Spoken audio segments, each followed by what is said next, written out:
Long ago in ancient Israel, there lived a man named Jonah, a prophet chosen by God to deliver his messages.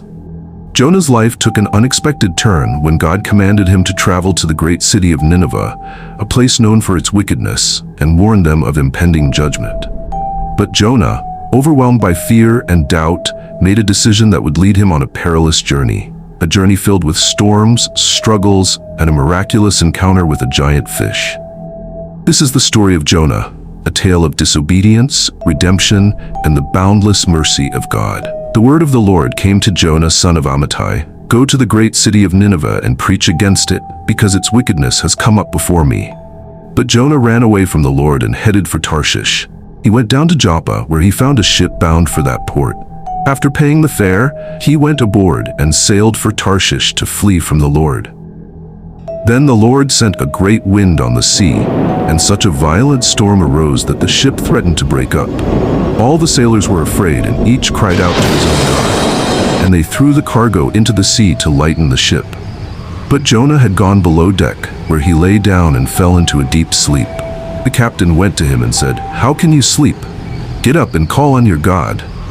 Maybe he will take notice of us so that we will not perish." Then the sailors said to each other, "Come, let us cast lots to find out who is responsible for this calamity."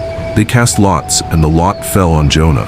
So they asked him, "Tell us, who is responsible for making all this trouble for us? What kind of work do you do? Where do you come from? What is your country? From what people are you?" He answered, "I am a Hebrew, and I worship the Lord, the God of heaven, who made the sea and the dry land." This terrified them, and they asked, "What have you done?" They knew he was running away from the Lord, because he had already told them so. The sea was getting rougher and rougher, so they asked him, "What should we do to you to make the sea calm down for us?" "Pick me up and throw me into the sea," he replied, "and it will become calm. I know that it is my fault that this great storm has come upon you." Instead, the men did their best to row back to land, but they could not, for the sea grew even wilder than before. Then they cried out to the Lord, "Please, Lord, do not let us die for taking this man's life. Do not hold us accountable for killing an innocent man, for you, Lord, have done as you pleased." Then they took Jonah and threw him overboard, and the raging sea grew calm. At this the men greatly feared the Lord, and they offered a sacrifice to the Lord and made vows to him. Now the Lord provided a huge fish to swallow Jonah, and Jonah was in the belly of the fish 3 days and 3 nights.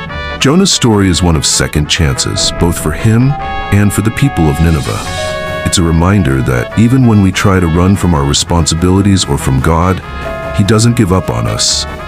Through the storm, the fear, and even the belly of a giant fish, Jonah discovered that God's mercy is bigger than our mistakes.